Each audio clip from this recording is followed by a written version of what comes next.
इस वीडियो में हम पैरासीटामोल के बारे में विस्तार से जानेंगे। पैरासीटामोल क्या है? पैरासीटामोल का इस्तेमाल आप कौन-कौन सी बीमारी में कर सकते हैं? बड़ों में और बच्चों में इसकी क्या डोज होती है? क्या आप इसे ब्रेस्ट फीडिंग मदर्स और प्रेग्नेंट फीमेल्स और बच्चों में दे सकते हैं या नहीं दे सकते हैं? कॉन्ट्रा इंडिकेशन यानी कब ये पैरासीटामोल नहीं दी जानी चाहिए और इसकी साइड इफेक्ट क्या होता है? फर्स्ट हम जानेंगे पैरासीटामोल क्या है। पैरासीटामोल एक एनाल्जेसिक और एंटीपायरेटिक दवा है। एनाल्जेसिक यानी दर्द को ठीक करने वाली दवा, एंटीपायरेटिक यानी बुखार को ठीक करने वाली दवा। अगर हम पैरासीटामोल के ब्रांड नेम की बात करें तो डोलो, कैलपोल, क्रोसिन, पैरासिप और बहुत सारे फेमस ब्रांड के नेम से बाजार में आते हैं। अगर हम इसकी अलग अलग डोजेस फॉर्म देखें तो ये टैबलेट फॉर्म में, बच्चों के लिए सिरप फॉर्म में और इंजेक्शन फॉर्म में भी अवेलेबल होता है। अब हम पैरासीटामोल के यूजेस के बारे में जानेंगे। पैरासीटामोल का इस्तेमाल आप कौन कौन सी बीमारी में कर सकते हैं?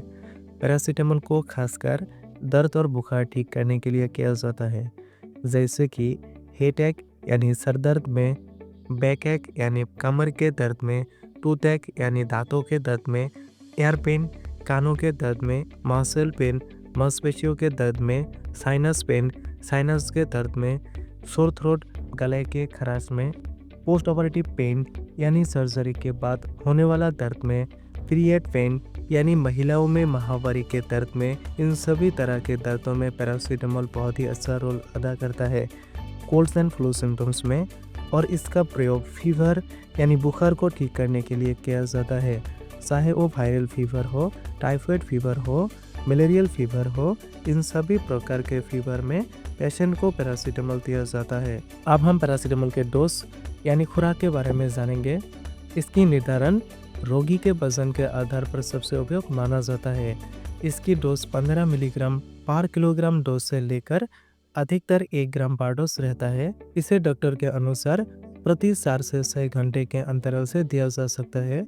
इस दवा को मैक्सिमम 60 मिलीग्राम पर किलोग्राम प्रतिदिन तक दिया जा सकता है, यानी एक दिन में 4 ग्राम से ज़्यादा नहीं दिया जाना चाहिए। बड़ों में दर्द या फीवर होने पे आप पैरासीटामोल की 500 mg की टैबलेट ले सकते हैं और आराम न आने पर हर 4 से 6 घंटे में इसे रिपीट कर सकते हैं। बच्चों में फीवर या दर्द होने पर पैरासीटामोल को 15 मिलीग्राम पर किलोग्राम के हिसाब से दिया जा सकता है और आराम न आने पर हर 4 से 6 घंटे में इसे रिपीट किया जाता है। आपको ध्यान ये रखना है कि प्रेग्नेंट फीमेल और ब्रेस्ट फीडिंग मदर्स में हालांकि पैरासीटामोल लेना बहुत सेफ है, परंतु यह भी बिना डॉक्टर की सलाह से नहीं लेना चाहिए। अब हम जानेंगे पैरासीटामोल के कॉन्ट्रा इंडिकेशन के बारे में, यानी कब यह पैरासीटामोल नहीं दी जानी चाहिए। हाइपर सेंसिटिविटी यानी अगर किसी को पैरासीटामोल से एलर्जी है तब नहीं देना चाहिए। किडनी डिजीज़ में, लिवर डिजीज़ में, अल्कोहल डिपेंडेंस यानी अगर कोई ज़्यादा दारू पीता है तब नहीं देना चाहिए। अगर आपको इनमें से कोई भी दिक्कत है तो आप तुरंत डॉक्टर से मिलिए। डॉक्टर आपको बताएगा कि क्या मेडिसिन आपको लेनी है। अब हम जानेंगे पैरासीटामोल के साइड इफेक्ट के बारे में। जैसे कि हम सब जानते हैं, हर दवा के कुछ फ़ायदों के साथ साथ कुछ नुकसान भी होते हैं। इस दवा का भी कुछ साइड इफेक्ट है, जैसे कि स्किन एलर्जी हो सकती है, माउथ अल्सर यानी मुंह में अल्सर हो सकती है, डिफ़िकल्टी इन ब्रीथिंग सांस लेने में तकलीफ आ सकती है, लॉस ऑफ एपेटाइट भूख का कम होना भी इसका साइड इफेक्ट हो सकती है, नोसिया उल्टी आ सकती है, स्टोमक पेन यानी पेट में दर्द हो सकती है।